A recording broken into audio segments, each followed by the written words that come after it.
Ke zo nan. Ban gane yanzu ba kamar ya na zo. Aka ce ki zo. Zo nan. Wai kamar ya na zo kana min wani ihu.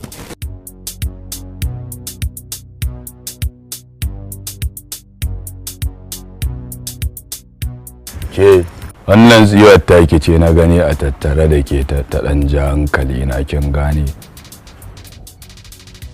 Na ji kina ta ɗaɗɗage musu iyalci.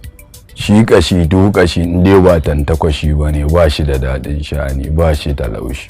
Ni ma ta sabgace ta kane. Kin gane ke mace ce ki raka lada. Amma dai in muka haɗu dole ki ƙara yi. Kin gane ba in gaya maki wani abu.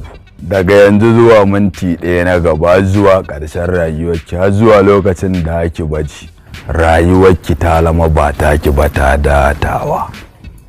Kin gane daga yanzu a kanki sai teku ta kafe rana ta lamo ba ta da haske wata da taurari sun daina ganuwa a sararin samaniya. Kaya sunanki? Hadiza. Hadiza ya kan yamin ne sunana Abale. Wannan na kama su. Na ce in goku. A nan bayan layi nake.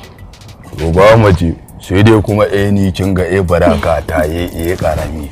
Ba ta yi occupying ɗina ni da ke ba. Amma tun da ne barewa yanzu zan tsinko mariya da ka saka ki a gaba kin gane. Amma an tura mu tafa ina tattaka maki. Saboda yanzu kin sai mutane adamomi ne sai su kaɗo ma na dodo. Mata baki ban labarin ki da labarin ki zuwa nan. Ya ga ki ƙara step ɗaya. Kin gane ko sunan ki daga yau teacher. Hauje in tu yawu. Hawan tura ki.